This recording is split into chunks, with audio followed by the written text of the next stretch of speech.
Hello YouTube, this is Morgan Airspeed Prime here with my next Sword Art Online Alicization episode review. This one's going to be for episode 6, which is called Project Alicization. And this was an excellent episode. Very information heavy for most of it, but it got into some emotional character stuff towards the end as well. But this was one of the episodes I was kind of waiting for, having read the light novel that this content is based on. And I was wondering how they were going to tackle this, because in the book it's like half of one of the books is like this explanation. Like, they have to go into a lot of information. Now, right now they haven't gone fully in depth on everything just yet, in that there is another explanation coming, and we'll get to it. But right now, it feels like we're fully caught up on the basics of what's going on here. This helps to fully, I suppose, explain this introduction to the Alicization arc. What's going on with Kikuoka, why Kirito is involved in this, and what the aim of the project is. So, as we get here from Kikuoka, the aim of the project is to basically make military AIs that have basically free will. And they've done that by initially copying people's fluct lights, but that doesn't work, because if the copy is the exact same person, they basically shut down over time because they can't accept the fact that they're a copy. So instead what they've done is that they've copied newborn infants, newborn babies, fluct lights, put them into the underworld and let them grow up there. So they are technically a completely new person there. That is what everyone in the underworld outside of Kirito and a couple of other players who dive into the underworld, that's what they are. It is a copy of a basically, newborn infant, so a fairly blank slate fluct light raised within that game in the time accelerated version of that game, of course. And as we see here, the underworld and the history that it has was just a simulation done, obviously highly accelerated, by the staff here at Wrath to figure out if they could make a bottom-up AI work. So basically, the basic way of explaining this is that Yui would be a top-down AI, that's what they refer to in that explanation, and then a bottom-up AI is going to be an AI with free will, which is basically what Alice becomes with the influence of Kirito. It's what Yu-Gi-Oh is beginning to become, again, with the influence of Kirito. And that's why he's involved. He's there because he adapts very easily to virtual worlds, and so there'd be no... He'd find it so easy the second he woke up there to just accept that that's his world. And not many people could do that. So that's why Kirito is there. That explains the history that he has of them as a child, that they specifically blocked his memories of the real him and started him out as a child. So this confirms to us basically that Kirito has had two childhoods. And I think this was one of the biggest reveals to me in terms of that is amazing writing and just a really interesting concept, that he has his real life childhood, but to him and Asuna especially, who get across this concept very well, that to them the virtual world is real. Asuna throughout this episode arguing the perspective of the rights basically of artificial fluct lights. That's a second childhood to Kirito. Alice and Yu-Gi-Oh to Kirito are childhood friends. He did grow up with them. It was a different situation, of course, and you can go into the semantics all you want, but he has had, two childhoods, and that's what's so interesting here. That's the significance of why it's so emotional, when the fact that he doesn't remember all this stuff. And it's also explaining just that thing of what I've been hinting at for a lot of these episode reviews, that the reason most of the players, the fluct lights, basically artificial fluct lights that they encounter are, okay, they're real, of course, they're very real, but there's not a lot of sense of free will about them in terms of the taboo index. You can't break it, and even the suggestion of it can't happen. And that's the significance of, I suppose, Kirito and what he sort of influenced Alice and Yu-Gi-Oh to do, and that is find loopholes around the rules. And you saw that with Alice in the first episode of oh, but we're not really breaking the rule going up to the cave, because we're going there to get ice, which is to help us, so it's not breaking the rules. Whereas without Kirito there to influence them, that sort of kind of making up your own very semantic rule could never be a thing. And that's what's happening here. They'll get into the greater detail about the kind of why there are technically like villains in this whole idea, what the Dark Territory is, who the main villain of the arc technically is, and how that came about. And it's just as interesting, but that's what we need to know. Because the significance there is just that we know that the goblins that Kirito fought were also artificial Fluctlights. So that's the significance. Just that the reason they're doing this is ultimately, this is a test to ultimately make military-grade AIs who will be intelligent enough to kill people. Whereas right now, what they sort of have made, outside of a few minor situations, is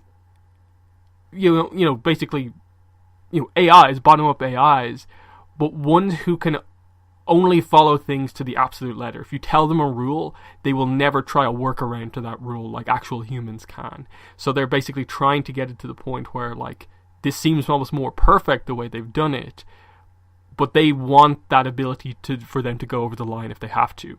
And that's the shock here. That's why the way Asuna words it is kind of significant. You want them to be able to murder. You want them to be able to break that like key society rule of, you don't kill someone else. And it's interesting because obviously it makes you think about Kikuoka, but obviously he's part of the military, so that would explain why he supports this. And I think Higa's, the little bit of backstory for Higa of just why he's involved in this is that his friend was part of the military and died. That's a very personal reason for why he would want AIs to sort of take the place in war. But obviously they're more or less alluding to the fact that if this is allowed to kind of continue, of course the other countries are going to do this, and basically wars are just going to be fought by like AIs, and humans will still be the kind of humans will still get involved in this, even if it's the AIs doing most of the fighting. So it is this problem still, and it's not a morally good, I suppose, use of it, because it's this amazing technological advancement, of course. But like Asuna, I think it's very interesting. Asuna and Kirito, their interest, given that like they treat Yui as their child, they treat this as this amazing thing of like, you can basically make new people, and the system works in a way where you can basically play a game and you have real people in the game to interact with. You can get into the technical details that they're just a light cube, but it is the technological version of a human brain. And that's so interesting because now this character that we know, Yu-Gi-Oh, we'll get into knowing him even more as we go on with the rest of the story.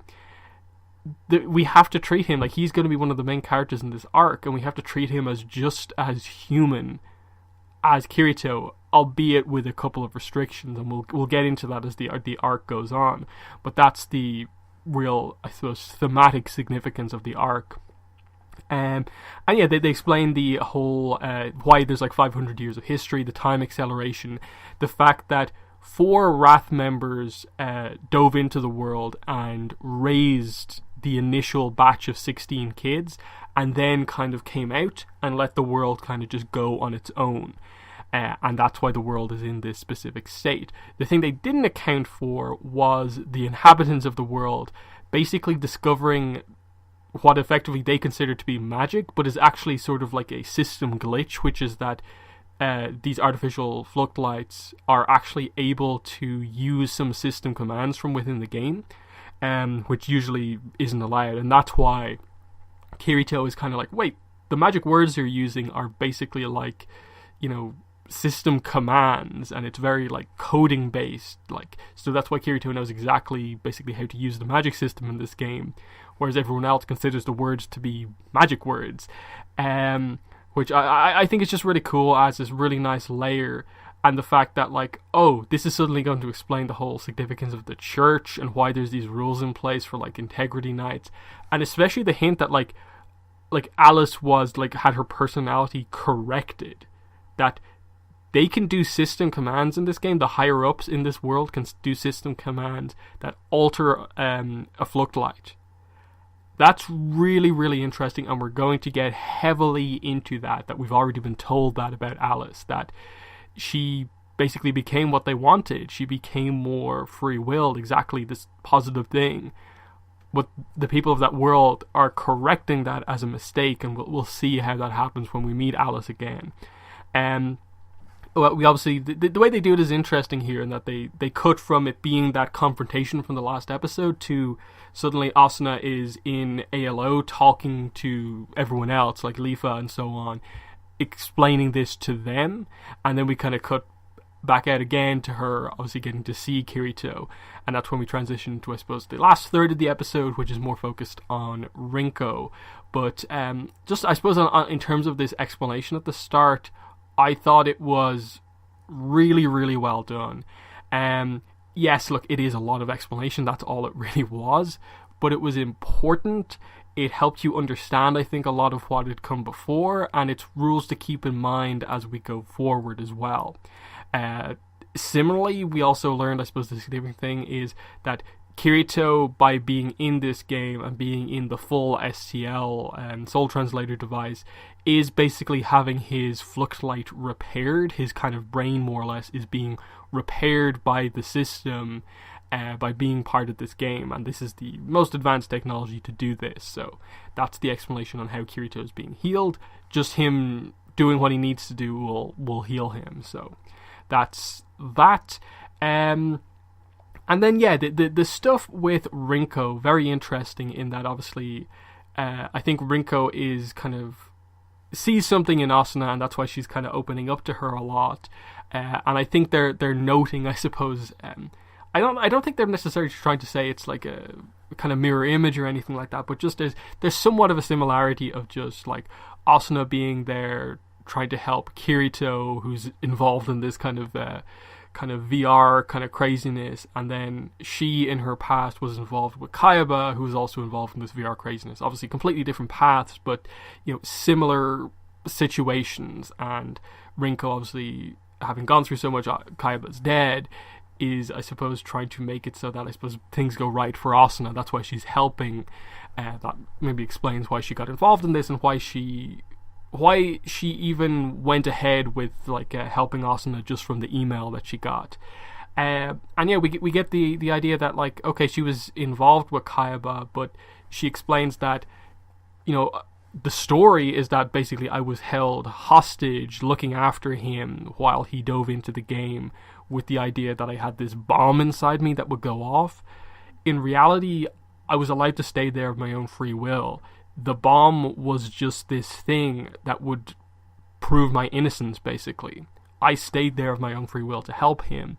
She basically says that, like, she didn't want to, like, assist with what was actually going on, but obviously the relationship she had with him, she loved him, of course.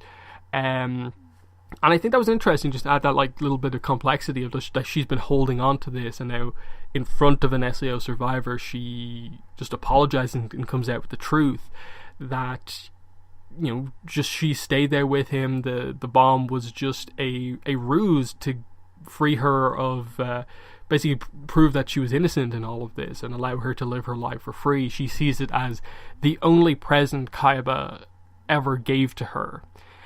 We get a little bit of a backstory on their relationship, of just her kind of joining this company, seeing that he was just completely obsessed with the game, and her being this kind of inspiration in a way to him, of like, she just brings him outside and he realizes that, like, oh, I look outside to get an idea for how to best improve the game, how light hits an arm and stuff like that, those type of things. And it's not like super well developed, but like, given that Kayaba is such a significant character, having Rinko there to sort of, I suppose, present some of his side of things is very interesting.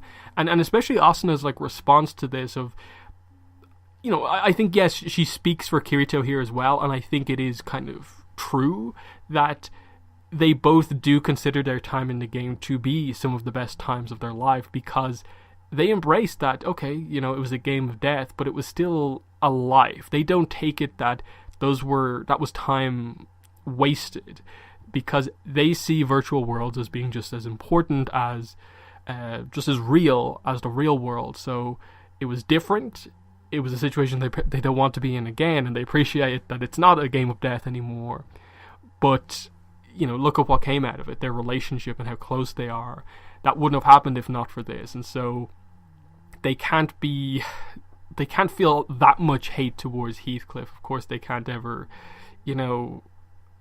just acknowledge what he did, but they accept it. And Asuna kind of notes that, I know it's kind of selfish, but me and Kirito got a lot out of it, even if all these other people died. And she kind of, Asuna sort of apologizes for just kind of having that feeling that they all kind of did wrong, and the fact that, this game kind of turned a lot of, teenagers basically into people who have killed people. Like, Kirito's killed someone. I don't think we know of, specifically that Asuna's necessarily killed someone, but I suppose the idea is, over the course of the game, it probably did happen, kind of. Though, I suppose they didn't show it happening there, so, I think that's up in the air, but still the idea, that this has happened to so many people. Just really, really cool. I really enjoyed the whole episode. I thought it was really, really well done, just packed with information. The episode we kind of needed. The next episode, it looks like we're finally going to get back to continuing the Kirito and Yu-Gi-Oh's quest, and we're going to the Sword Academy, so that's going to be cool to see that get established and progress, of course. That's basically everything with this episode, I think.